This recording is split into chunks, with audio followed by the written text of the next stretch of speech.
What's up, fam? This is Jay, letting you know that Push Black has a new podcast called State of Criminal Justice.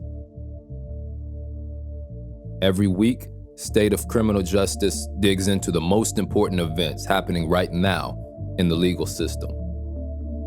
Listen, the future of our community depends on us understanding how injustice systematically operates in this country.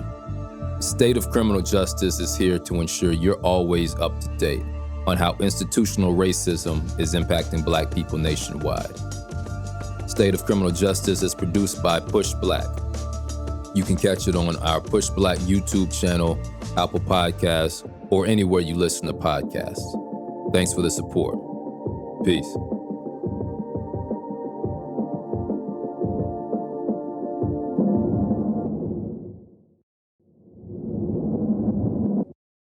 There is always this veneer, this layer that Black men should be the leaders of the movement and Black men are going to redeem Africa and America and the diaspora, and Black women should step back. That shifts in the 1960s. And despite this kind of masculine bravado and beginnings, Black women fundamentally transformed the Black Panther Party. And they did this by taking this idea of the revolutionary and making a female version of it.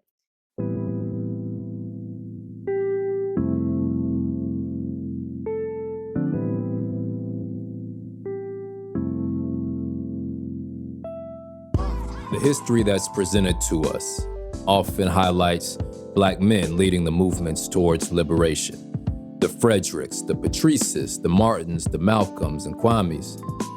These are the names we hear, but if we've learned anything about the history we're taught, we know a lot of times we're only getting half the story.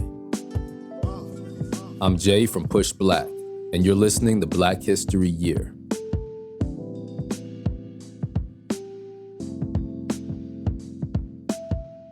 So there are two facets that are often ignored in the history of our movements. One, our movements have always been a result of collective action, not just one person with an idea. And two, this action was often carried out by Black women. Black women don't often get their roses in the history books. And even today, that's shaped the way we perceive certain movements and the ways Black women shape those movements. So for us to achieve liberation as a people today, we must understand these facts. We need collective action from everyone in our community, so everyone can one day reap the rewards of liberation. Today's guest will set the record straight about the powerful ways Black women influenced revolutionary actions. Dr. Ashley Farmer is an accomplished historian and author of the pioneering book, Remaking Black Power, How Black Women Transformed an Era. And coming soon, Dr. Farmer will release a biography about one of the most influential yet scarcely known Black thinkers of her day, Queen Mother Audley Moore. Before we kick off this important conversation, we'll hear the powerful story of Carlotta.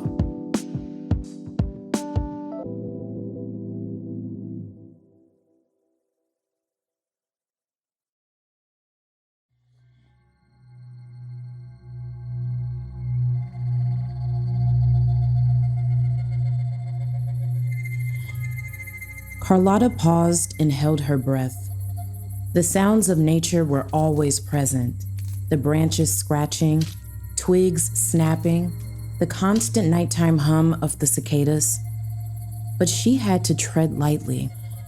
She had to be careful.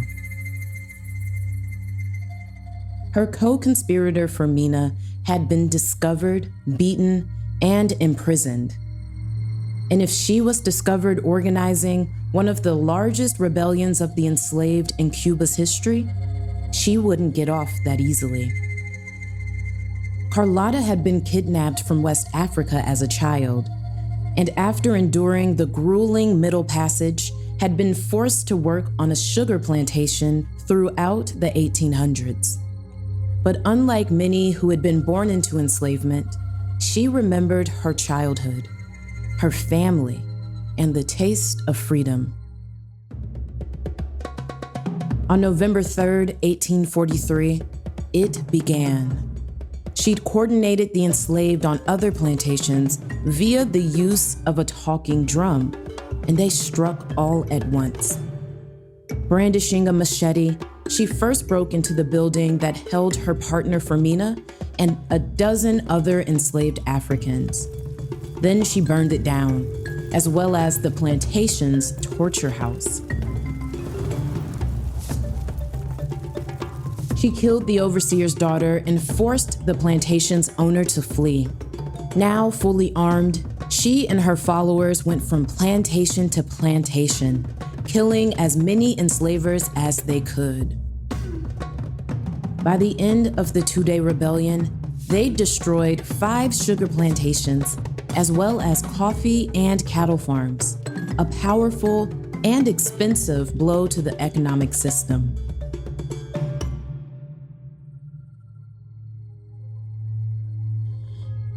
Carlotta and Fermina were eventually captured, tortured, and killed. The following year, Cuban enslavers went on a brutal reign of terror to prevent any liberatory ideas in the enslaved who remained. But it was too late. The seed was planted, and though it took decades, freedom eventually won.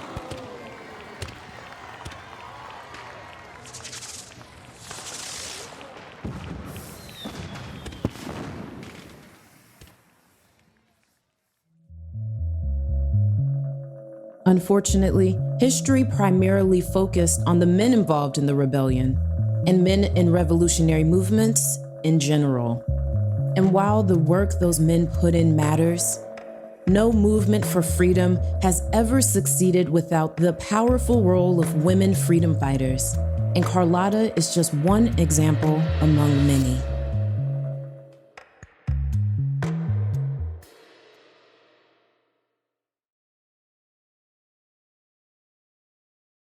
Dr. Farmer, what does Black liberation look like to you? I think Black liberation looks like the freedom to move and be and experience oneself, unbridled by white supremacy.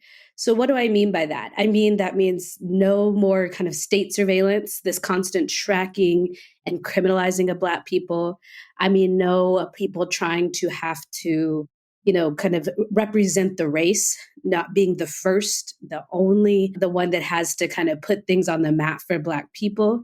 The ability to make choices that are not defined by or circumscribed by white supremacy, or also just truthfully, in this particular moment, the ability to rest, the ability to put things down, to be a person that takes up interest or sits still without that being a commentary on the race writ large. So it really is kind of that kind of unencumbered joy and movement.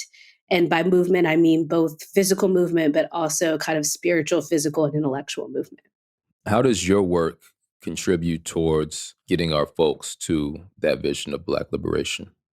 My book, Remaking Black Power, is kind of a cultural and intellectual history of women in the Black Power movement. And so it charts the rise and fall of the Black Power movement. So I'm talking about the 1950s through the 1980s.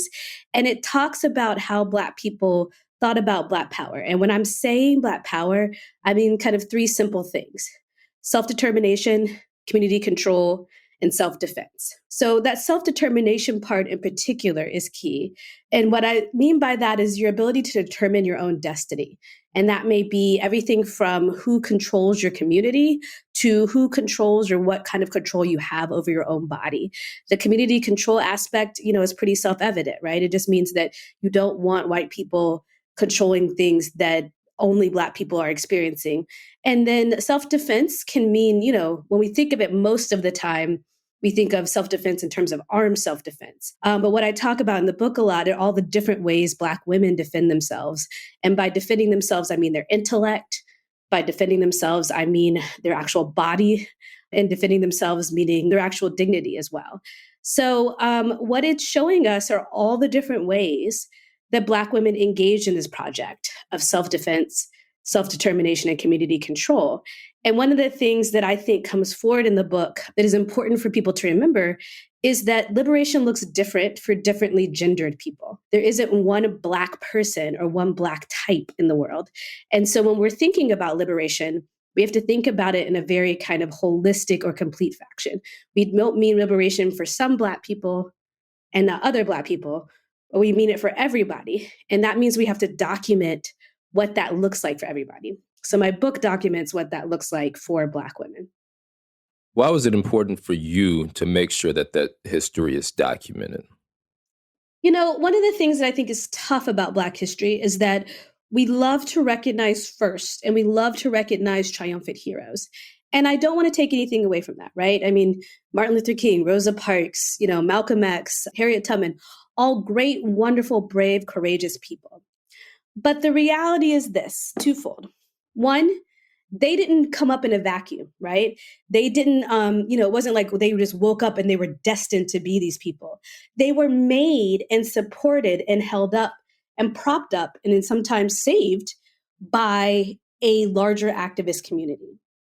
And also it was because they were studied people of struggle, because they had really good analyses of what was going on in terms of what's racism, what's capitalism, what's white supremacy, how is it operating in my day-to-day life.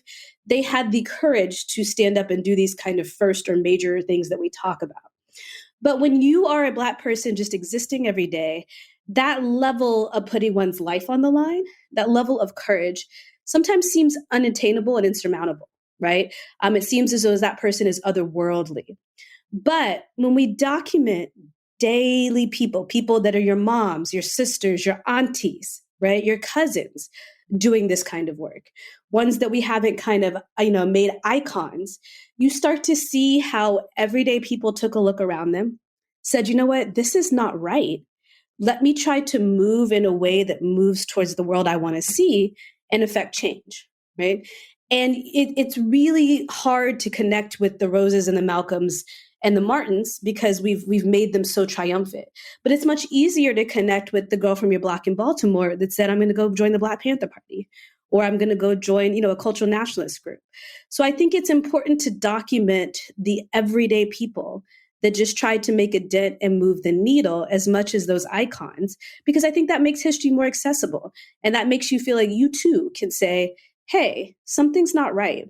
I have the ability to join an organization. I have the ability to join a protest and try to change the world in the way that I think I want it to be. There seems to be an alternative narrative for Black women's involvement in the Black Power movement, and this sort of challenges that. How did you come to do this work? Yeah, it's a great question. So just to kind of give folks a primer, the conventional narrative about Black Power is that it was really an interpretation of resuscitating and reclaiming Black manhood, and that Black women were seen not only as bystanders in it, but those who took on kind of public leadership roles or thinking roles were seen as kind of antithetical to the project of Black liberation. And you can think about how this might come about from looking at, say, something like the Panther Party, right? With that kind of very Black male, come restore your Black manhood, come, defend your community, et cetera. So I obviously knew as a historian of Black women's history that this could only be part of the story, right? We all know that Black women don't just sit down and take whatever sexism comes their way. So why would it be any different in Black Power? So I started to talk to Black women who were in some of the organizations I talk about in the book. Because, this was the 60s and 70s. A lot of them are still around, and a lot of them are still very active. And I asked them, what was their experience with sexism? How did they navigate these ideas that Black Power equaled a resuscitation or a rehabilitation of Black manhood? And they told me two things. One, sometimes it was really bad and they left. A lot of the times, more often though, they were challenging it directly within their organizations. And they were challenging it two ways. One was through just the day-to-day kind of standing up in meetings and saying, no, we're not taking this. But two was through what we would call kind of their intellectual production. And by that, I mean, they were writing about articles about it, drawing images about it, putting out treatises about it and saying, if you're going to talk this big game about Black liberation and about a future unencumbered by white supremacy, you can't say you want to get rid of capitalism. You can't say you want to get rid of racism. but leave sexism intact. So they were the ones, these women that I interviewed, who really showed me where they were doing that on a day-to-day basis through their intellectual production. And the book really kind of captures that. Did you go in with any expectations about what you would find? And did something tip you off that you may, reveal what your book ended up being?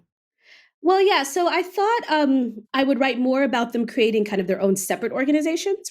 I thought that going into it, they would say, it was too much. So we created this Black Women Collective. We created that Black Women Collective.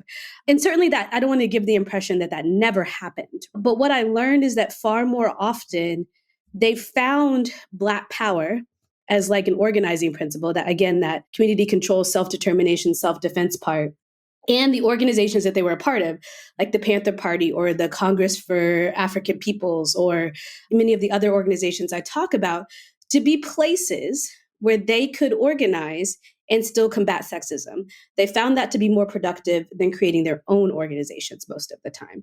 And so that was really what made a pivot for me.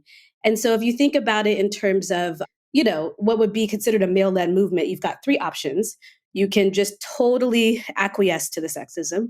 You can fight it from within the organization, or you can make an own separate organization. And the book really counts or talks about all those women who tried to fight it from within those organizations. And by fighting it, I want to be clear, they're not necessarily fighting the Black men themselves, but what they're fighting is this idea that liberation doesn't include Black women. And they're trying to push their male counterparts to be more expansive in their understandings of how liberation looks for all Black people, not just Black men. So what has been the reception to your work since it's been out? It has been mostly positive. I think if you pick up the book, you get a couple of things. You get just a basic history of the Black Power movement. You know how the K through 12 education system works. It's like, there was Rosa, there was Martin, and then we're done, right? And Malcolm, if we talk about Malcolm X, he was mean and he was violent. If we talk about the Panthers, they were mean and they were violent, right? We never really get the full story of just what Black Power meant to people and all the different ways they expressed it. So that's one thing that, we just really need to kind of reckon with, is that we got to talk about why we never talk about that. And the book just explains why Black Power was an attractive option for Black people at this time. It attracted millions of people, right? It wasn't a flash in the pan movement. Like I said, if you get any kind of Black Power history, you might get Malcolm. The book offers a far more kind of expansive understanding of it. It talks about women in the 1950s and 60s, cultural workers, artists that expressed Black Power. It talks about people who were cultural nationalists. And by that, I mean those who changed their names, hairstyles, and kind of tried to reorient themselves around kind of an African understanding of the world. And it talks about what I call Black Power feminists, or women who tried to incorporate Black Power principles like the Third World Women's Alliance. So you really do get a broad swath of the different ways that people interpreted self-defense, community control, and self-determination. So overall, the reception has been good. A lot of the activists that I interviewed about 30 activists for the book, have shared that they appreciated the attention to all the different ways that they were activists and all their different ways in which they contributed to these groups. It seems that this is adding an important element to this conversation and this history. So thank you for doing the work. Now, I would like to dive into the different ideologies that you explore in the book. So you start off with the concept of the militant Negro domestic, and you start off talking about Queen Mother Moore. Can you help us understand this concept of the militant Negro domestic and Queen Mother Moore's connection to that? Yeah, so before 1965, if you were a Black woman in America, you were most likely a domestic worker or had engaged in domestic work. Before the Civil Rights Movement and the Civil Rights Act, it was very difficult to find work, even if you had an education. Maybe you might be a teacher, but there was pretty much no Black woman that at some point didn't have to do domestic work to make ends meet. What do I mean by domestic work?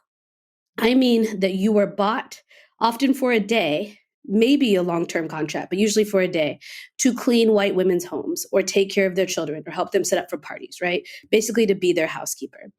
And so what I'm trying to do there is show that there is no way that any Black woman didn't have an experience with this, and that this experience between 1900 and about 1950, which we would say kind of laid the basis for Black Power movement as we know it of the 60s and 70s, while they were in that position, that politicized them. And we start to see examples of how, through the backbreaking work of cleaning white women's homes, going through what they often call the slave markets, where Black women would line up for a day on the street corners. This most often happened in New York, but not exclusively in New York. And women would come and buy them for a day, and they would test out their knees and test out their muscles, right? This experience, this shared experience, politicized Black women and made them think about how they wanted to have self-determination, how they wanted to be able to control their community so these kind of slave markets didn't happen, how they wanted to be able to defend themselves and their dignity for that. So I use that kind of framework as a way to talk about how Black women laid the groundwork for what we now know as the Black Power movement. During the 1940s and 50s, we start to see an uptick of Black women writing about the experience of being a Black domestic and how it's connected to ideas like self-determination. And also trying to make sure they understand that just because Black women were not seen as, quote, learned or educated because they were domestic workers doesn't mean that they didn't feel a connection to the diaspora. And they didn't understand that Black women were in similar positions all over the world, right? In colonized positions. So what you read in that chapter are, for example, satire by a woman named Alice Childress with a character called Mildred. Mildred is a domestic worker. Every day she goes to work and battles it out with her white employer. Then she comes back and she tells a story to her other domestic worker, Marge. And through that satire, we see Black women as thinking about African liberation, about community control, about the importance of Black history, about the importance of self-determination.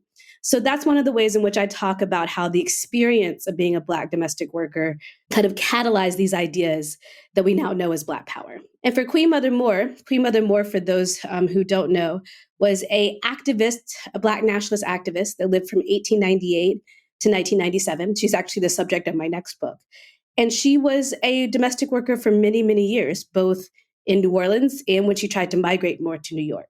And she often used these experiences to talk about why she thought that ideas of Black nationalism and Black power were important. They politicized her. They showed her a critique of capitalism. They showed her a critique of racism. They showed her how sexual and racial politics work. So that's why I start that way. I want people to understand that Black power didn't come out of nowhere all of a sudden in 1966 when Stokely Carmichael exclaimed it, but rather that people have been thinking about these ideas for a long time. And that one of the main conduits through which people became politicized, particularly Black women, was through their domestic work. With this concept of the militant Negro domestic, you described a situation that, from what I'm understanding, is the precursor to what we know as the Black Power movement, but it's not necessarily described in the similar vein as, I think, the rest of these scenarios in your book. It doesn't seem to have the same sort of challenging sexism aspect. When I talk about challenging sexism in the earlier period, they're trying to basically defend their honor largely against white men who harass them as they are navigating white women's homes as the domestic help. There is always this veneer, this layer that Black men should be the leaders of the movement and Black men are going to redeem Africa and America and the diaspora. But you're correct that the kind of attention to that shifts in the 1960s. And just to share a little bit about why that is, in 1965, a government report was released called what we call the Moynihan Report now. It's named after Daniel Patrick Moynihan, who was ostensibly a liberal politician that was trying to figure out why, after the Civil Rights Act and the Voting Rights Act of 64 and 65, Black people still weren't making the gains they needed to. And what he came up with in this report was that Black women, female-headed households were a key part of the reason that Black people could not get ahead. And we can talk about all the different reasons why this is both incorrect, right? I mean, Black people don't have female-headed households at disproportionately higher rates than white people or any other people, but also that you would try to pin an ongoing, centuries-long systemic racism on a different family structure, and a family structure that has been largely caused, right, and promoted by white supremacy is extremely problematic. But nonetheless, despite the fact that this was a problematic discourse, many Black men in the 1960s picked this up as an example of why they needed to be the leaders of organizations and be the leaders of the movement, and Black women should step back. And so when we see that report come out, and we see some of the Black men, and these are, well-known Black men that we know and love, that I think now or later in life would realize kind of the problems with them adopting this rhetoric so quickly. But nonetheless, at the time they did, when they start really adopting that, then you have to see Black women push back on a different level than they did, in the 1940s and 1950s. So they were having these experiences in their working environments, becoming politicized. And then when they start hearing this rhetoric that is coming from the Moynihan Report and the ideas that came around that, automatically they know, based on their experiences, that this isn't how things should be going. Am I understanding that sort of trajectory? Yeah, and and if you think about it really, right, these are white people. Dana Patrick Moynihan's a white man telling you that the problems that you're facing as a Black people, which we know are systemic and deep-rooted, are now being put on individual Black people, particularly Black women.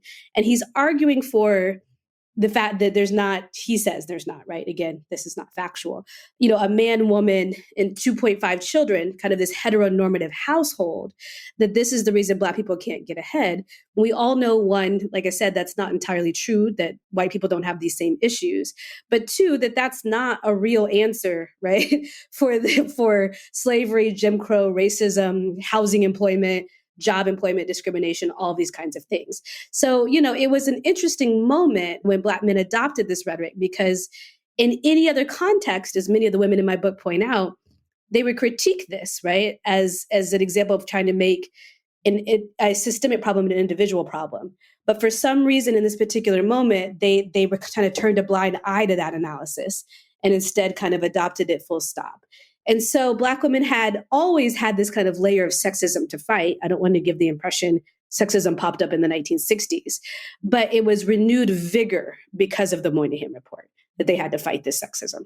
Okay, so let's move on to the 60s, where your chapter on the Black revolutionary woman. What did that look like? Yeah, so the Black Revolutionary Woman chronicles the Black Panther Party, which, we all know and love. And what it's trying to share with you there is that despite this idea that if you think about the Black Panthers, I'm sure you think about Huey Newton, Bobby Seale, Eldridge Cleaver, right? In a black beret, a leather jacket, and a gun, that despite this kind of masculine bravado and beginnings, that Black women fundamentally transformed the Black Panther Party. And they did this by taking this idea of the revolutionary, right? You think about Fred Hampton, I am a revolutionary, and making a female version of it. So how did they do this? A lot of people have seen the artwork that is from the Black Panther Party newspaper. There were several Black women artists, and they purposely drew Black women without any Black men around them as this kind of revolutionary figure. So I talk about those Black women artists. They also openly debated the role of Black women in revolution in the Panther Party newspaper. And I would argue to you that even if you never laid your eyes on the Panther Party newspaper had worldwide circulation. So their ideas that a woman could be a revolutionary and like what a Black revolutionary woman entailed were reaching literally across the globe. And my argument there too is that part of this is how they navigated and pushed their male counterparts to be more accepting.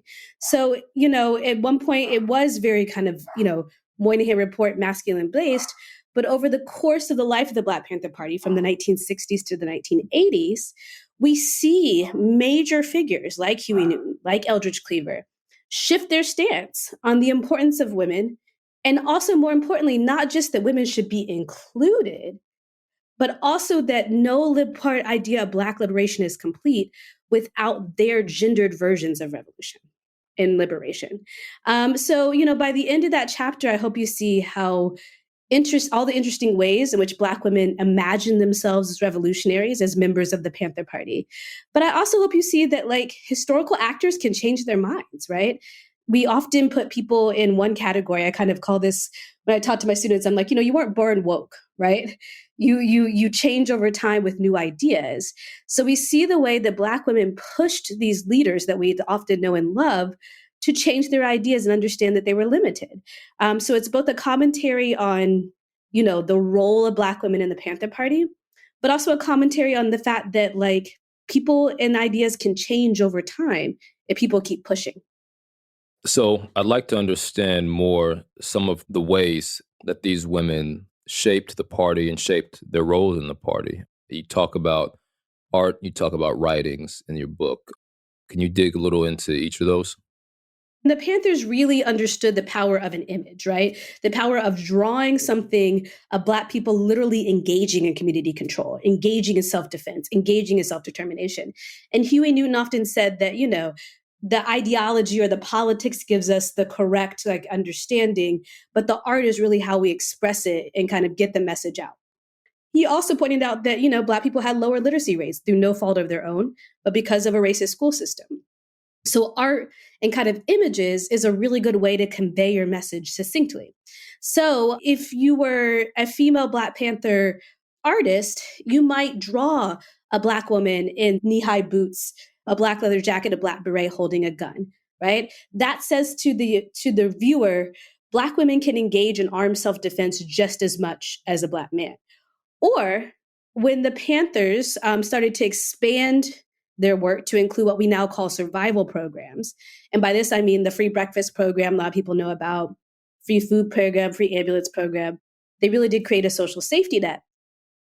But Black women artists in the Panther Party centered Black women in that art, right? So if you picked up the newspaper, you might see an older woman or a younger woman engaging in the Panthers programs, whether that's the free food program, the free shoe program, et cetera. So what does that tell the viewer? That says that Black women are part of the survival programs. That says that Black women are part of the Black Panther Party. And that these Black women are aligning themselves with a set of politics that are aligned with Black power. And so through all of these kinds of images, they're really shifting who they think of when they think of who is a Panther, and who they think of when they think of who is an activist, and who they think of when they think of who is a leader, right?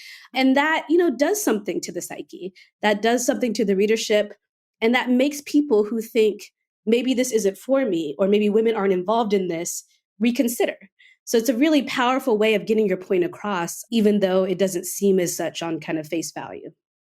Do you know of the effectiveness of this? So I understand that they created this art, they put these images out there. How did that impact the audience they were trying to reach? How did it impact membership for the Panthers? What most people don't know is that by 1970, the Panther Party started in 1966. By 1970, the estimates are that the rank and file, so not the top, couple of, offices, but the everyday people that lived and worked in chapters across the country, which there were about 40 of, were women. And sometimes women started Black Panther chapters, including in Des Moines, Iowa, and in New Haven, and in Boston. And so you see that they don't see this as a place that is anti-woman, but a place that is inclusive of them. And that it's a place where Black women can organize and work and affect change for the Black community. That only happens if you feel like there's literally, and also kind of through images or imagistically, a space for you. So I do think that what we would call their intellectual production or their artistic production really said, come on, women, you can do this. And then by the end of the Black Panther Party, by the 1970s, they were running it completely. Now, some of this had to do with the fact that the federal government targeted Black men specifically, but some of this also had to do with the fact that they had shown themselves to be effective leaders. So we had women like Kathleen Cleaver that were, part of the Central Committee. We had women like Elaine Brown, who ended up running the entire organization in the 1970s. We had women like Erica Huggins, who ran the entire newspaper. And again, I'll remind you that I argue that the newspaper was probably its most influential thing because it touched people even in places where there was no Black Panther Party. So, it really transformed from a kind of small group of Black men defending people against police brutality in Oakland to a national and an international organization that really saw Black women as leaders, as defenders of their community, and as able organizers and revolutionaries. And we don't get that part if we only think about, just the images or kind of the Hollywood version of Black Power, of the Black Panthers that we see. You mentioned chapters that were founded by women specifically. Is there any evidence of how they may have operated differently because of that? Yeah, so again, I don't want to give the impression that sexism or issues of discrimination did not exist, right? The Black Panthers weren't in a vacuum. This was the 1960s, right? Sexism was everywhere, just as it is today.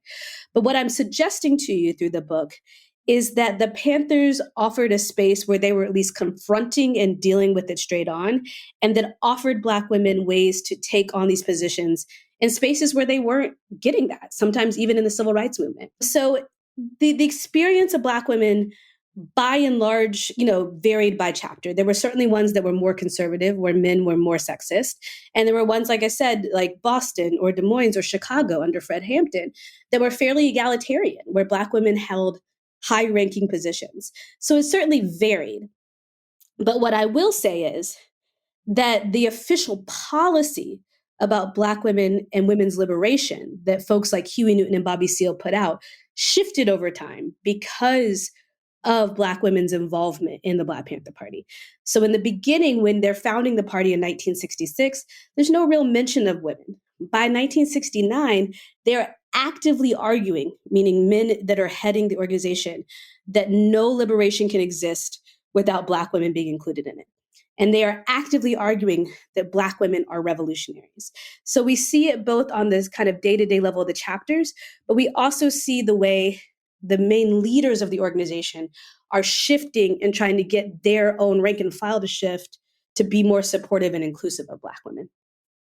And that's a result of this intellectual production and just the day-to-day engagement with these ideas that the women were bringing to the table. Absolutely. Right. So yeah, it's a combination. We all know that Black women were organizing, right?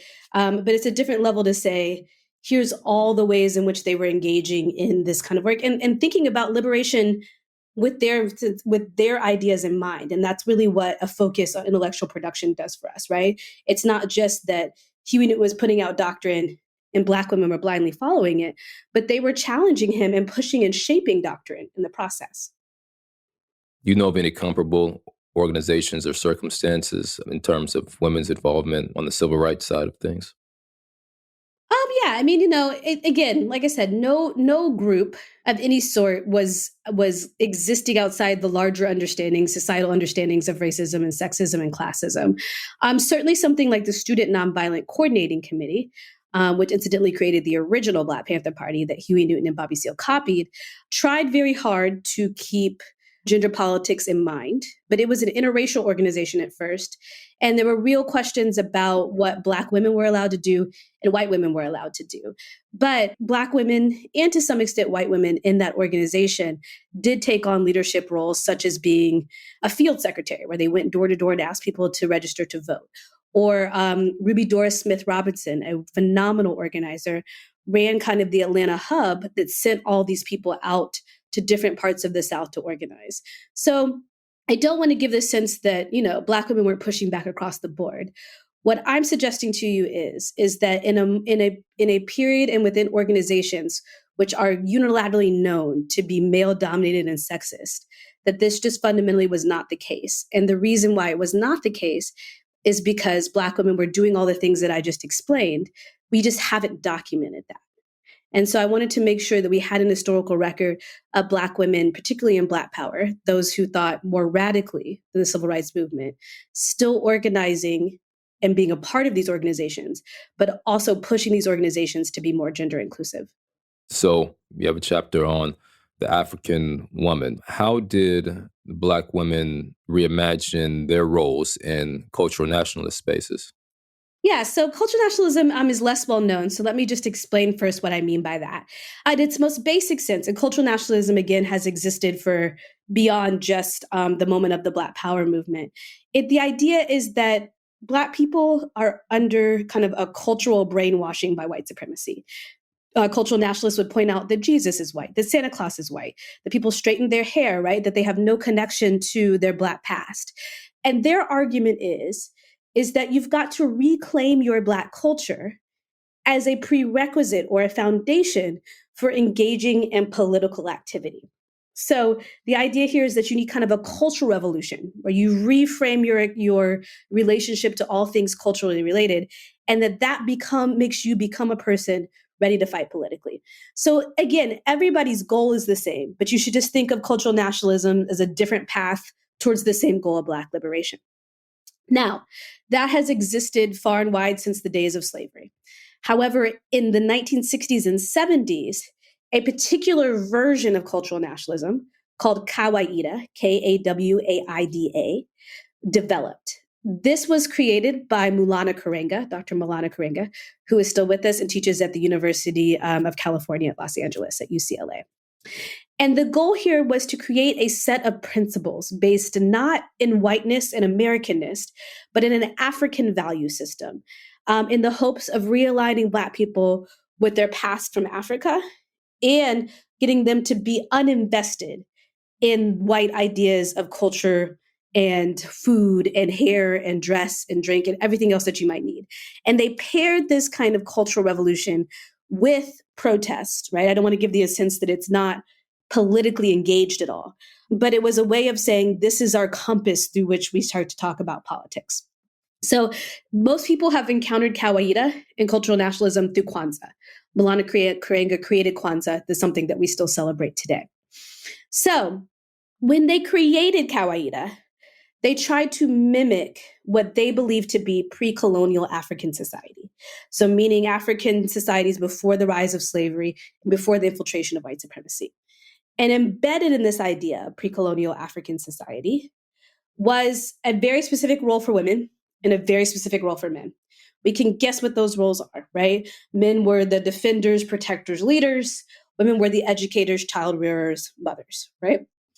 And this is not entirely true based on historical accuracy. And also it collapses a lot of different understandings of African societies and cultures into one thing, right? No African society, ethnic group, city, etc., worked exactly the same way. So to try to put it all in one kind of bag is not correct. But nevertheless, despite that fact, it was extraordinarily popular during the Black Power movement, right? You've seen people with afros, you've seen people with dashikis, you've seen people change their names, you've seen people worship different gods, right? This was all part of cultural nationalism. And it spoke to people because it offered an alternative to a white culture that tells you that you basically are trash all the time. So you can see why, even if it wasn't entirely historically accurate, it performed a function for Black people. So Black women were attracted to cultural nationalism in droves, just as they were attracted to, the Black Panther Party or other groups. And they joined groups like Ron Karenga's US organization, and also the poet Amiri Baraka, who many people may know, also became a Kawaidist, and created a whole nother group in Newark, New Jersey. There were groups in New York, there were groups in Atlanta that all followed this idea of cultural nationalism and specifically Kawaida. And as they joined the organization, much like the Panther Party, they pushed back against this idea that there were only certain roles Black women performed in pre-colonial African societies. So therefore, their roles in American society should not be limited as well. And so what is happened often with Kawaida and cultural nationalism, it is considered often the most conservative or most patriarchal kind of version and ideology that came up in the Black Power movement. But what my book shows is that they decided that they were going to be these kind of African women. They were going to go back and reclaim this history, but they were also not going to be tied to their male counterparts' understandings of what women should be and what women should do. They, like women in the Panther Party, said, if you really want to envision full cultural, freedom, if you really want to envision full Black liberation, you've got to divest yourselves from these kind of gendered roles, and we got to work as a community together. So that chapter really documents the fact that Black women were part of cultural nationalist organizations and how they pushed back against what we would consider the most conservative elements of Black power and made the group more equitable. So what were the responses to these efforts from inside the organization? So I will tell you that with Kawaidas, cultural nationalists, it was certainly not as easy as it was, say, with the Black Panther Party. Again, because many of the male leaders relied on this idea of pre-colonial African gender roles as the way these things should be. Nevertheless, what they would start to do is the women in cultural nationalist organizations would start to do, would be to start by saying, if we were in a free society, maybe we could operate the way you want it to. But we all agree that we're not in a free society. So you're taking out basically half of your people power by relegating Black women to behind the scenes and not on the front lines. We've got to move in the direction of kind of a holistic way of organizing where we use everybody and everybody's a leader and everybody's an organizer. And then maybe if we get to the other side, we can talk about kind of recreating these roles again. So you see how they were a little bit more stealth with it, as it were, trying to just navigate in that way. And they were successful. So Malana Karenga, again, who I told you, created the Kawaida Doctrine in 1965. By 1971, he was publishing articles that said that he was incorrect about his assessment of women's roles in cultural nationalism. Same with Amiri Baraka, I would argue, who is the other biggest kind of male figure in Kawaida and cultural nationalism. He too shifted his thinking. And he says, if you read, say, for example, his autobiography, that women fought him tooth and nail every day. They never got rid or kind of divested themselves from the idea that cultural nationalism was right. They were deeply invested in the ideas of Kawaida, but they said, it's gotta be a more expansive interpretation of what society looks like and what liberation looks like. So they were successful, but we don't see them in as many leadership positions as we do, say, in the Black Panther Party. But they started at a different point. All right. So you also talk about the Pan-African woman. Can you describe for our audience what that looked like? Yeah, so even though we often think about Black power as a US phenomenon, I don't want anybody to leave the impression that it was not an international phenomenon. There was no part of the world, particularly in the 1960s and 70s, where Black people lived, where the idea of Black power had not reached. And this was especially the case in Africa, right? Between 1960 and 1975, we had tens of African countries throw off the yoke of colonialism, sometimes in bloody wars, sometimes by peaceful transfers of power. But if you want to live in this moment, you were thinking, wow, now I'm seeing Black people literally control their own communities because they've got the white people out of their state and they're determining what's best for their nation and for their people. It literally felt like Black power was happening every day on an international level. So this, combined with desegregation of air travel and the lower cost of traveling, meant that many Black American women could now go to Africa in ways that they could not before and experience these African-run nations, these African heads of state, these new ways of organizing society firsthand. And they started to realize the ways in which American imperialist interests were caught up in Africa, along with Europe. They started to see how their interest in kind of Black women's liberation in a place like Ghana or a place like Tanzania was tied to Black women's liberation here in America. And they started to have more worldly understandings of themselves as Black people and political subjects. Also during this time, we see a proliferation of meetings of Black people across different nation states.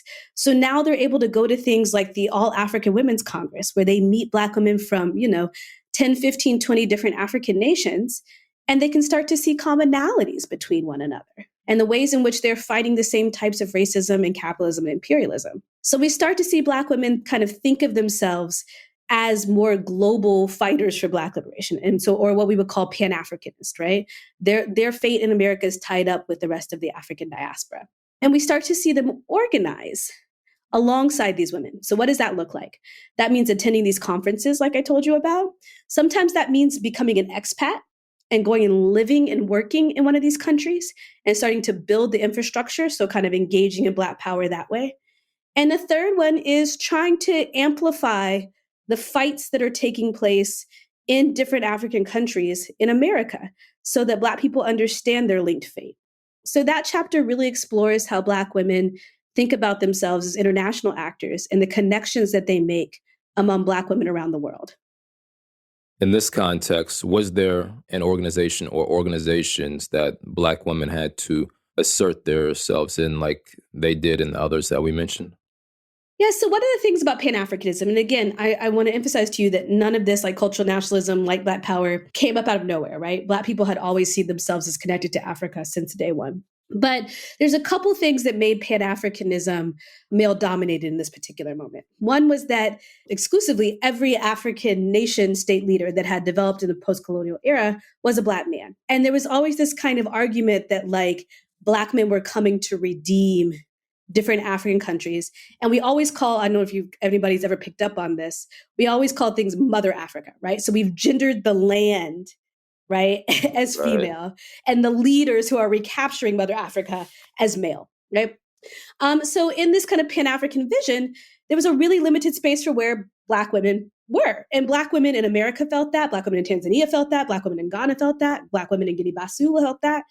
And so what they started to do was create their own conferences and organizations and position papers in which they said, you know what, if you're going to think about Pan-Africanism, this linked fate, and Pan-African liberation, meaning liberation of Black people all over the world, it can't be this male-dominated version of it. You have got to understand the way capitalism, imperialism, racism affects Black women specifically. And even more importantly, you got to understand that even though these systems exist all over the world, what racism and sexism looks like in America is not exactly the same as what it looks like in the Black-governed Tanzania, but nonetheless, it still exists. And so they really started to link up, like I said, through conferences. We started having big conferences called things like the Sixth Pan-African Congress. They would put out position papers about the importance of Black women in African liberation and Pan-African liberation, and call out leaders, both in America and in different African nations, about their inability to incorporate Black women fully in this idea of a new nation, not just as mothers of the nation, not just as the land, but full freedom fighters.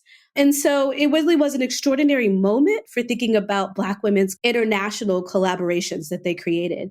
And also there, thinking about the intellectual production, all these resolutions and all these speeches and all of this organizing was reported on in newspapers, was collected in books and circulated around the world.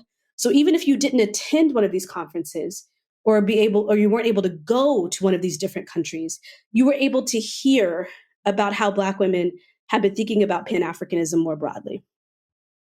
With what you've learned and put together for your work and looking at the landscape today and the times that we're in, do you see, similarities or inspiration from these efforts that Black women made in the past coming up today in some of the movement work of today?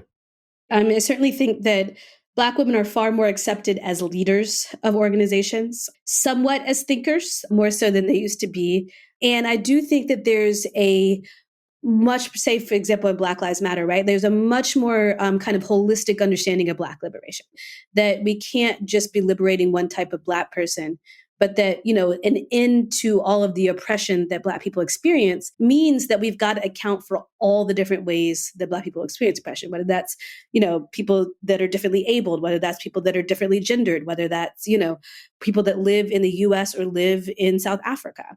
And I think all of that kind of inclusiveness is a direct legacy of some of the women that I've talked about in my book, and their push to say, it's got to be more expansive. It can't just be one kind of Black male-focused liberation. That said, I think that there still is a lot of difficulty in kind of coalition building because Black people are not all the same. So we don't all have the same idea of which is the best path to liberation. And so we still see conflicts among activists, just as there were conflicts among activists, in the 1960s and 70s. One of the things that I hope, though, is that activists today have learned how the federal government tries to exploit those conflicts and are a little bit more savvy about it than they used to be in organizing today. So, I think that they definitely laid the groundwork for a lot of the ways in which we think about Black liberation today, but certainly we still have more work to do. You mentioned this, you just said exploit the conflicts. Can you expand on that so our audience is aware of what you mean by that? Absolutely. So during the height of the Black Power movement, there was something the federal government run under the FBI, not the entire federal government, the Federal Bureau of Investigation, run under J. Edgar Hoover called COINTELPRO, which is short for the Counterintelligence Program. The counterintelligence program originally began in the 1950s as a way to stamp out communists, but it eventually evolved by the 1960s and 70s to focus almost exclusively Black organizing groups, right? And I mean them across the political spectrum. So many of us now, for example, know about, the FBI's efforts to try to entrap King, right? Or there's high surveillance of Malcolm. But they were surveilling every group that I talk about in the book. I have obtained a large amount of these records through the Freedom of Information Act. And they did this through several ways, right? They were constantly watching people. They were hiring both Black and white folks to infiltrate these groups and report back. And they were especially trying to foster discord or hate between groups who might be different ideologies. So a perfect example of this is they fostered a lot of discord and hate between Milana Karenga's US organization and the Black Panther Party, which actually ended in a shootout. But what the activists didn't know at the time was that when I say foster discord, meaning they might put in an infiltrator who tries to sour the group towards another group, or they might send out flyers and say they're being the Panthers when really it's the FBI. But they all thought that they were doing this against each other.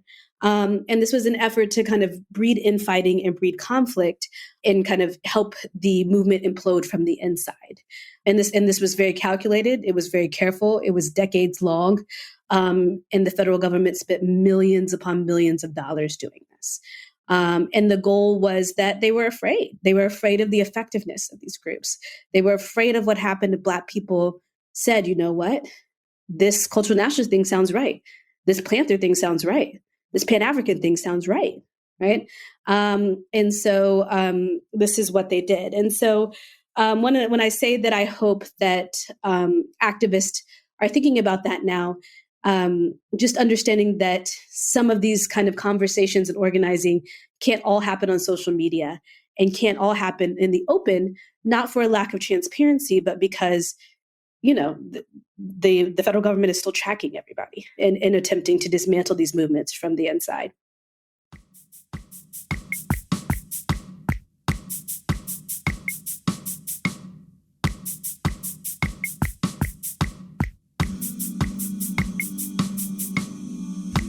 And just like that, we're at the end of this episode of Black History Year. This podcast is produced by Push Black, the nation's largest nonprofit Black media company.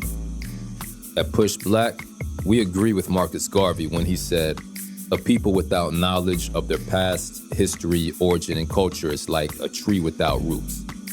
And I'm guessing you probably feel that's important too. I mean, you're here at the end of a podcast about Black history. You matter. Your choice to be here matters.